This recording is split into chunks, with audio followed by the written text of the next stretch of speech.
Hello friends, SSR के classes Chandauli में आपका फिर से स्वागत है। आज हम लोग पढ़ेंगे कैलेंडर। देखिए, कैलेंडर हमको पढ़ने के लिए सबसे पहले ज़रूरत है दिन और रात को जानने की। तो दिन कैसे होता है और रात कैसे होता है। देखिए, पृथ्वी की दो प्रकार की गति होती है। एक होती है परिभ्रमण गति और एक होती है परिक्रमण गति।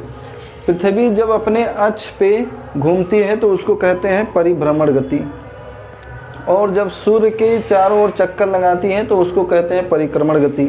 पृथ्वी जो 23.5 डिग्री अपने अक्ष पे झुकी हुई है और ये अपने अक्ष पे पश्चिम से पूर्व की तरफ चक्कर लगाती रहती है, एंटी क्लॉकवाइज। तो जब पृथ्वी अपने अक्ष पे पश्चिम से पूर्व की तरफ चक्कर लगाती है एंटी क्लॉकवाइज, तो एक चक्कर लगाने में इसको 23 घंटे 56 मिनट और 4 सेकंड का समय लगता है। पृथ्वी अपने अक्ष पर घूमने के लिए 23 घंटे 56 मिनट 4 सेकंड का समय लेती है। इसको हम लोग 24 घंटे मान लेते हैं। 24 घंटे में 12 घंटे का दिन होता है, 12 घंटे का रात होता है। देखिए, जब उत्तरी गोलार्ध जब सूर्य के सामने होता है तो उत्तरी गोलार्ध में दिन होता है और दक्षिणी गोलार्ध में रात होता है। और जब दक्षिणी गोलार्ध सूर्य के सामने होता है तो दक्षिणी गोलार्ध में दिन होता है और उत्तरी गोलार्ध में रात होता है। तो यही है। देखिए, जो वर्ष होता है वो दो प्रकार का होता है। एक होता है साधारण वर्ष और एक होता है लीप ईयर, लीप वर्ष। तो देखिए, साधारण वर्ष जो होता है ये 365 दिन का होता है और लीप ईयर जो होता है वो 366 दिन का होता है। देखिए, पृथ्वी जो है अब सूर्य का एक चक्कर 365.25 दिन, यानी कि 365 दिन और 6 घंटे में एक चक्कर लगा लेती है। 365 दिन 6 घंटे को हम 365 दिन मान लेते हैं, ठीक है। तो पृथ्वी जो है वो सूर्य का एक चक्कर लगाने में 365 दिन 6 घंटे का समय लेती है। तो वो जाते जाते दूसरे वर्ष ये 12 घंटे हो जाता है, तीसरे वर्ष 18 घंटे हो जाता है, चौथे वर्ष 24 घंटे हो जाता है। 24 घंटे का मतलब एक दिन। तो इसीलिए हर चौथा वर्ष जो होता है वो लीप वर्ष होता है।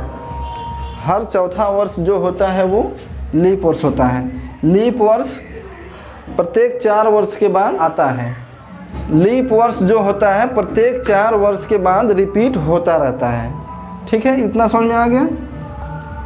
उसके बाद देखिए, साधारण वर्ष में जो होता है विषम दिनों की संख्या 1 दिन होती है। जैसे 365 में हम जब 7 से भाग देंगे, 7 5 35, 7 दूना के 14, 1 शेष बच गया, यानी 1 विषम दिन आ गया। और लीप वर्ष में जो होता है विषम दिनों की संख्या वो 2 दिन होती है। इसका मतलब ये है कि जो साधारण वर्ष होगा, यदि वर्ष का पहला दिन सोमवार है तो वर्ष का अंतिम दिन भी सोमवार ही होगा। साधारण वर्ष में जो होता है कि पहला दिन बराबर अंतिम दिन। यदि 1 जनवरी 2021 को मान लीजिए कि सोमवार है, देखिए सोमवार था या नहीं हमको नहीं पता है, लेकिन हम इसको एज्यूम कर रहे हैं केवल। 1 जनवरी 2021 को यदि सोमवार है तो 31 दिसंबर 2021 को भी सोमवार ही होगा। यानी 1 जनवरी 2022 को एक दिन बढ़ जाएगा, यानी क्या आ जाएगा, मंगलवार। जो साधारण वर्ष होता है, साधारण वर्ष से अगला वर्ष जो होता है वो एक दिन बढ़ जाता है। यदि साधारण वर्ष का पहला दिन सोमवार है तो उसके बाद आने वाला वर्ष जो होगा उसका पहला दिन मंगलवार होगा। और लीप ईयर में क्या होता है, अंतिम दिन में क्या करते हैं, पहले दिन में 1 जोड़ देते हैं, यानी फर्स्ट डे प्लस 1,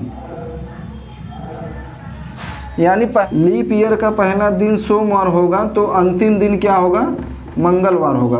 1 जनवरी 2024 मान लीजिए सोमवार है, 31 दिसंबर 2024 को मंगलवार होगा, ठीक है। जो लीप ईयर्स होता है उसका जो अंतिम दिन होता है वो पहले दिन से 1 बढ़ जाता है। और लीप ईयर के बाद जो आने वाला दिन होता है उसमें हम 2 ऐड करते हैं। जैसे 1 जनवरी 2024 को यदि सोमवार है तो 1 जनवरी 2025 को 2 दिन बढ़ जाएगा, यानी बुधवार हो जाएगा। 1 जनवरी 2025 को बुधवार हो जाएगा। ठीक है, इतना समझ में आ गया। अब देखिए एक फार्मूला है, इसको आप लोग याद कर सकते हैं। जैसे साधारण वर्ष के लिए कैलेंडर क्या होगा और लीप वर्ष के लिए कैलेंडर क्या होगा।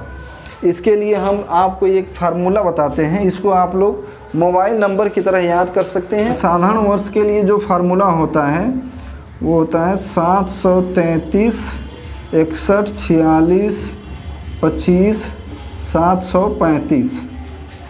और लीप ईयर के लिए जो होता है, लीप ईयर के लिए जो होगा वो देखिए ये 7 और ये 3, ये जनवरी का कोड है। 7 जो है जनवरी का कोड है और 3 जो है फरवरी का कोड है। तो जनवरी और फरवरी का कोड जो है वो बदल जाएगा, हो जाएगा 623 61 46 25 735।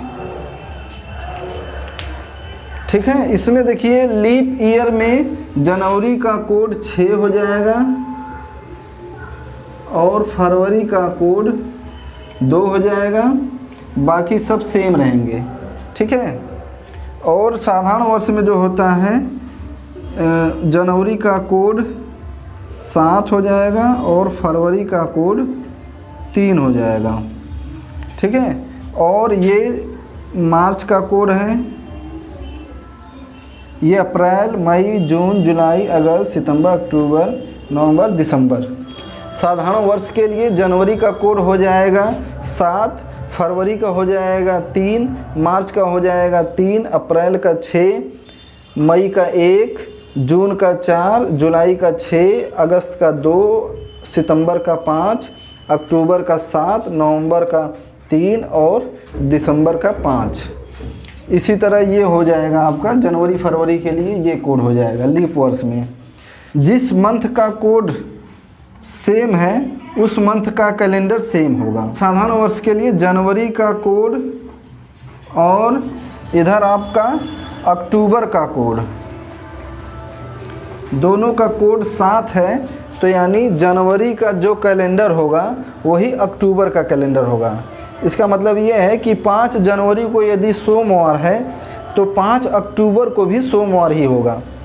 ठीक है, और देखिए फरवरी का कैलेंडर इक्वल टू मार्च का कैलेंडर इक्वल टू नवंबर का कैलेंडर जो होगा वो सेम होगा।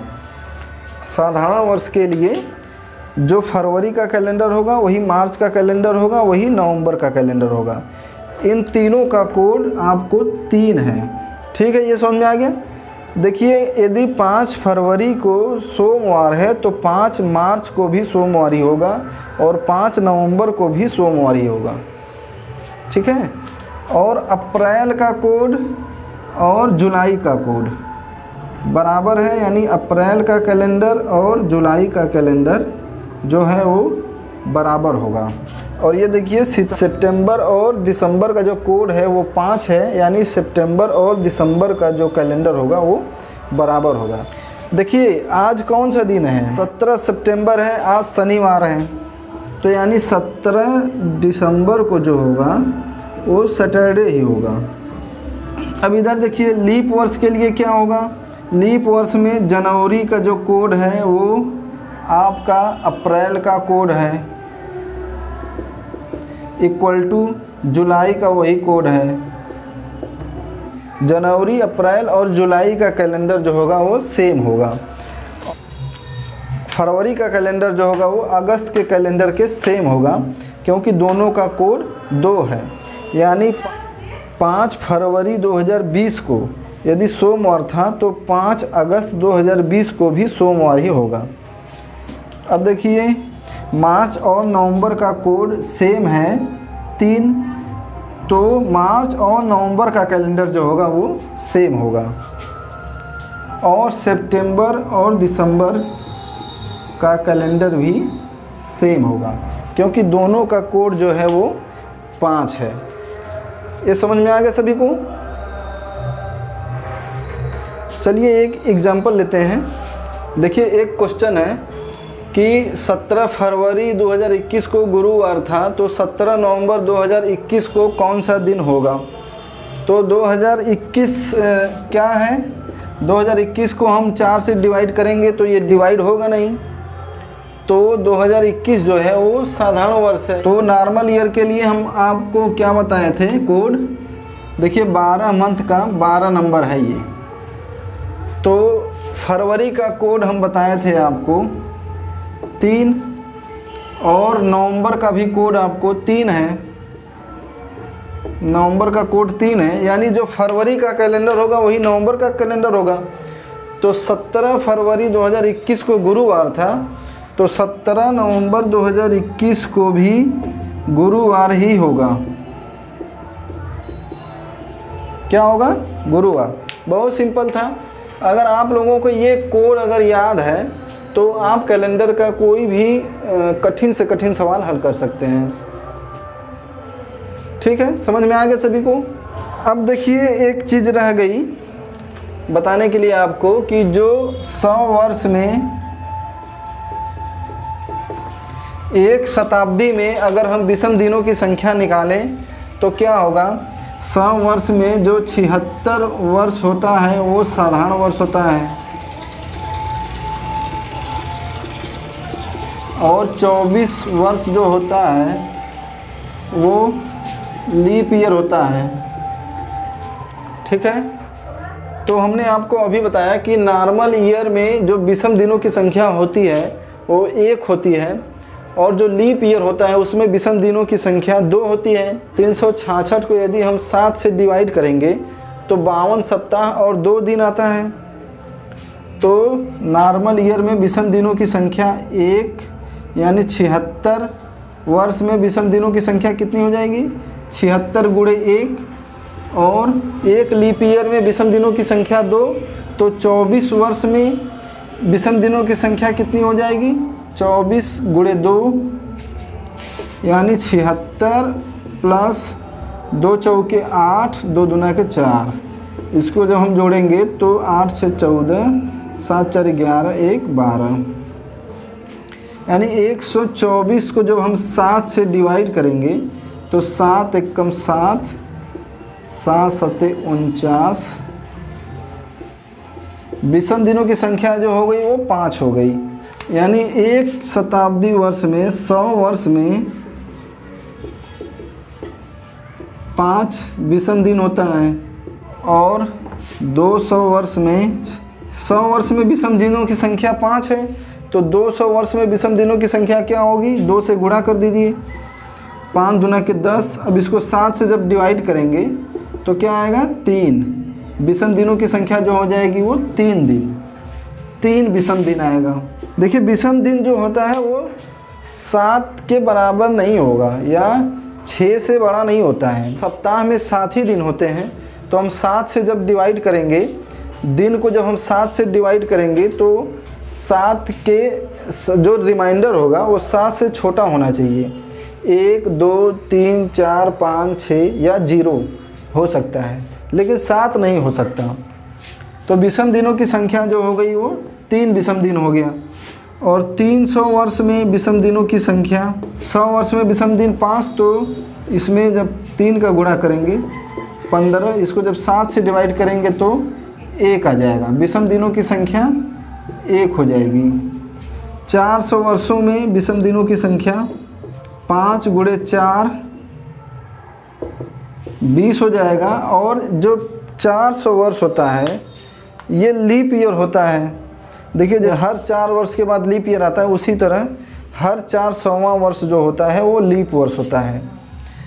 वो शताब्दी वर्ष जिसको 400 से डिवाइड करने पे रिमाइंडर 0 आता है उसको हम लीप ईयर कहते हैं। तो इसमें एक दिन और जुड़ जाएगा।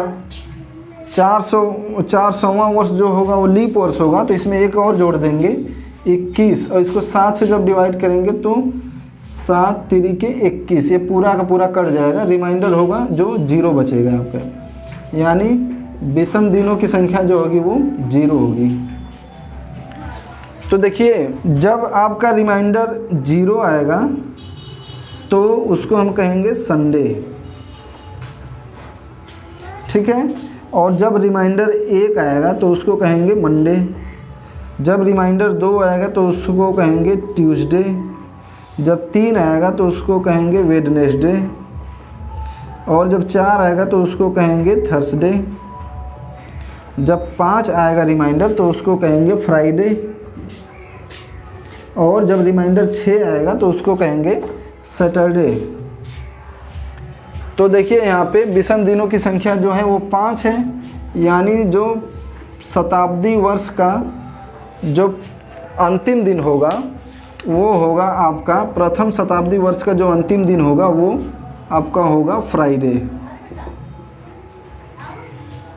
5 विषम दिन यानी जो अंतिम दिन होगा वो फ्राइडे होगा, और 200वें वर्ष का जो अंतिम दिन होगा वो आपका होगा वेडनेसडे, और 300 वर्ष में जो आपका लास्ट दिन होगा वो होगा मंडे, और 400वें वर्ष का जो लास्ट दिन होगा वो होगा आपका संडे, क्योंकि रिमाइंडर आपका 0 है। तो जब 0 रिमाइंडर होगा तो उसको हम संडे कहेंगे। और देखिए यही जो साइकिल है वो बार बार रिपीट होगी। जैसे जो लीप ईयर्स है, जो 400वां वर्ष है वो लीप ईयर्स है, 400 के बाद जो 500वां वर्ष आएगा फिर यही साइकिल रिपीट होगी, यानी फिर उसका जो अंतिम दिन होगा वो फ्राइडे होगा, फिर 600वें वर्ष का जो अंतिम दिन होगा वो वेडनेसडे होगा, 700वें वर्ष का जो अंतिम दिन होगा वो मंडे होगा, ठीक है। फिर 800वें वर्ष का 800वां वर्ष जो आपका है वो लीप वर्ष है, यानी जो आपका 8वां शताब्दी वर्ष होगा वो आपका हो जाएगा संडे। 8वें शताब्दी वर्ष का जो अंतिम दिन होगा वो आपका संडे हो जाएगा। जैसे हमारा पिछला लीप ईयर था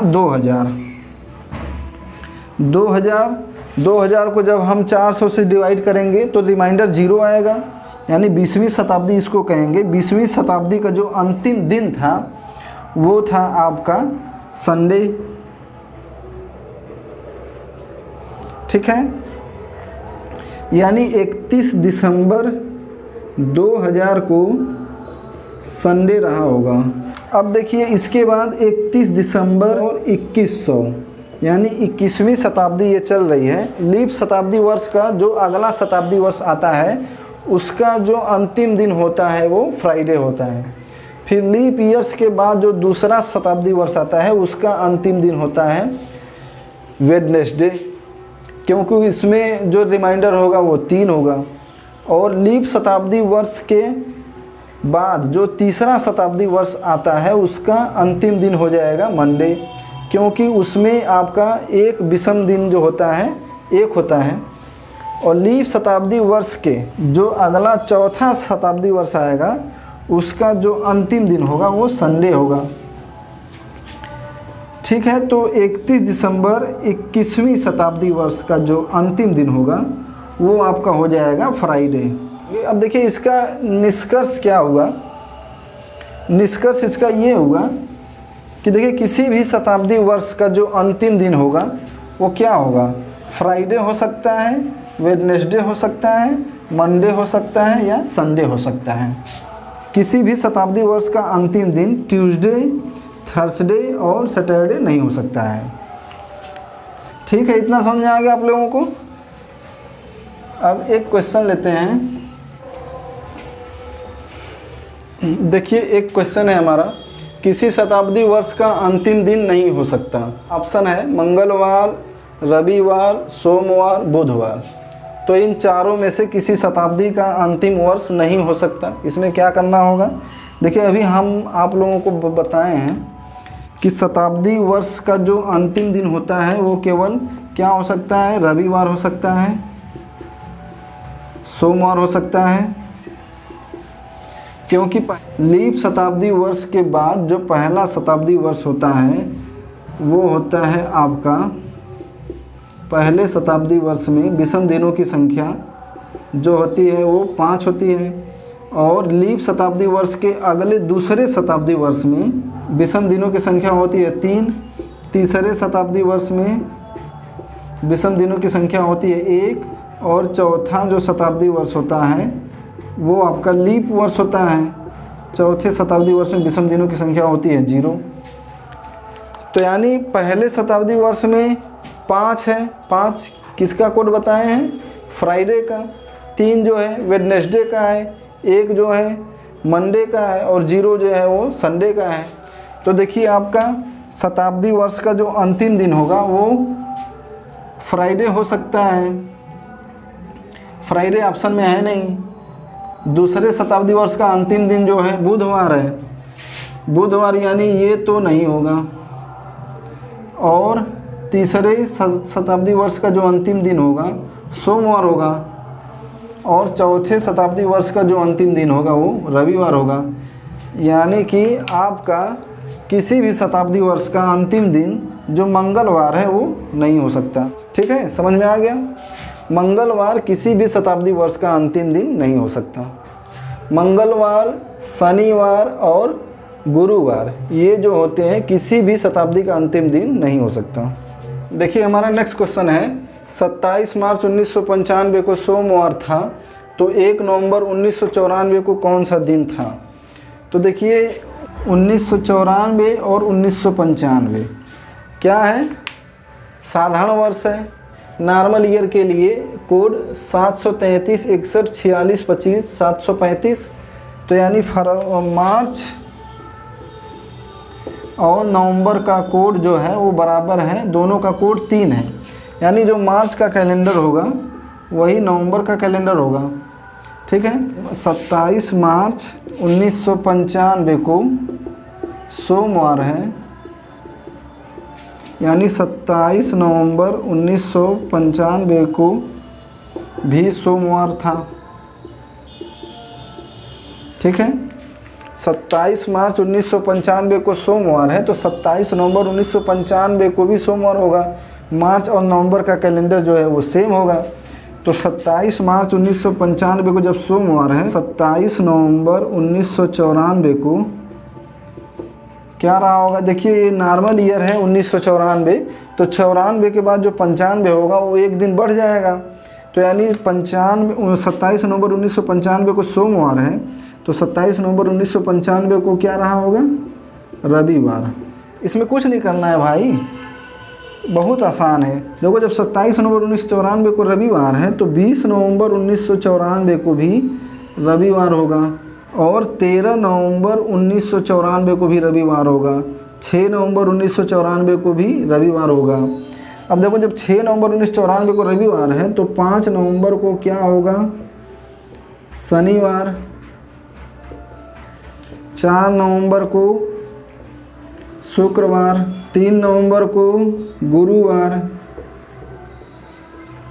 2 नवंबर को बुधवार। यानी 1 नवंबर 1994 को कौन सा दिन रहेगा? मंगलवार। यानी 1 नवंबर 1994 को जो दिन था वो मंगलवार था। ठीक है, इतना समझ में आ गया? बहुत सिंपल था भाई। देखो मार्च और नवंबर का कैलेंडर जो होता है वो सेम होता है नॉर्मल ईयर के लिए। ठीक है, तो जब मार्च का कैलेंडर नवंबर के कैलेंडर के सेम होगा तो जो मार्च में जिस डेट को जो दिन होगा वही उसी डेट को नवंबर में भी वही दिन होगा। ठीक है, देखिए हमारा नेक्स्ट क्वेश्चन है 10 सितंबर 2022 को कौन सा दिन था?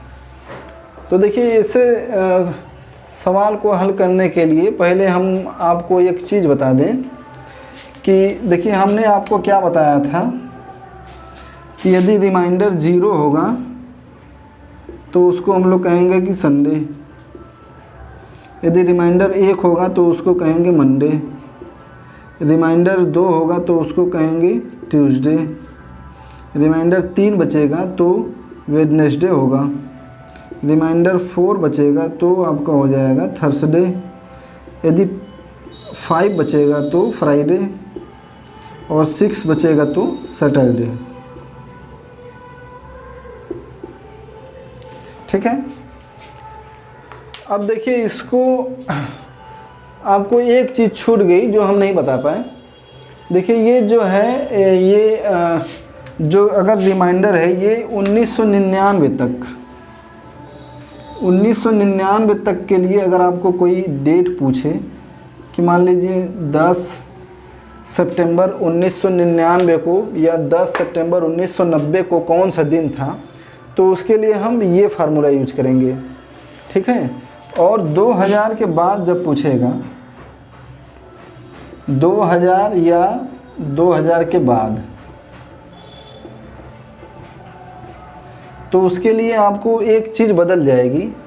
देखिए जब रिमाइंडर 1 होगा तब कहेंगे कि ये संडे होगा, ठीक है। और रिमाइंडर जब 2 होगा तब कहेंगे कि ये मंडे होगा। और 3 जब बचेगा रिमाइंडर तो आपका ट्यूसडे आ जाएगा। 4 बचेगा तो वेडनेसडे आ जाएगा। और 5 रिमाइंडर बचेगा तो थर्सडे होगा। 6 बचेगा तो फ्राइडे होगा। और जब 0 बचेगा तो सैटरडे होगा, ठीक है। तो ये चीज़ बताना हम भूल गए थे आप लोगों को कि 1999 तक के लिए अगर कोई डेट पूछे आपसे, ऐसे क्वेश्चन के लिए अगर आपको 2000 ना दे के 1999 तक के पहले का अगर डेट दे दे तो आपको ये यूज करना है। अगर 0 रिमाइंडर बचेगा तो हम कहेंगे कि संडे होगा, अगर 1 बचेगा तो कहेंगे मंडे होगा। लेकिन 2000 या 2000 के बाद का अगर डेट पूछे तो उसमें अगर 0 रिमाइंडर होगा तो कहेंगे कि सैटरडे है, और 1 रिमाइंडर जब होगा तब कहेंगे कि संडे होगा, ठीक है। तो आप लोग ये याद कर लीजिए। अगर आपने इसको याद कर डाला तो लाइफ झिंगा लाला हो जाएगी, ठीक है। इसको समझ लीजिए आप लोग। देखिए अब 10 सितंबर 2022 पूछ रहा है, और ऐसे क्वेश्चन को हल करने के लिए हम क्या करेंगे, सबसे पहले देखिए इसके लिए स्टेप होता है, 4 स्टेप होता है। पहले हम क्या लेंगे, डेट, ठीक है। डेट क्या है, 10। इसके बाद दूसरा स्टेप है last 2 digit of year. Year का जो है लास्ट का 2 अंक लेंगे, यानी 22। तीसरा स्टेप है नंबर ऑफ लीप ईयर। देखिए जो 22 है, 22 में कितना आपका लीप ईयर आया होगा, तो 4 से डिवाइड करेंगे, 4 5 20, 2 हो गया रिमाइंडर, यानी जो 5 है 5 बार लीप ईयर आया होगा 22 में। लास्ट का 2 ही अंक लेंगे इसमें, ठीक है। तो 22 में 5 बार आपका लीप ईयर आया होगा, यानी यहाँ ले लेंगे 5। उसके बाद चौथा स्टेप है मंथ कोड।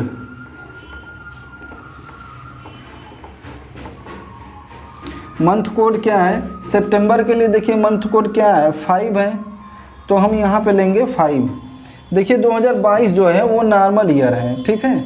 तो नॉर्मल ईयर के लिए सितंबर का कोड 5 है। वैसे लीप ईयर के लिए भी सितंबर का कोड जो है वो 5 ही है, केवल जनवरी और फरवरी का कोड बदलता है।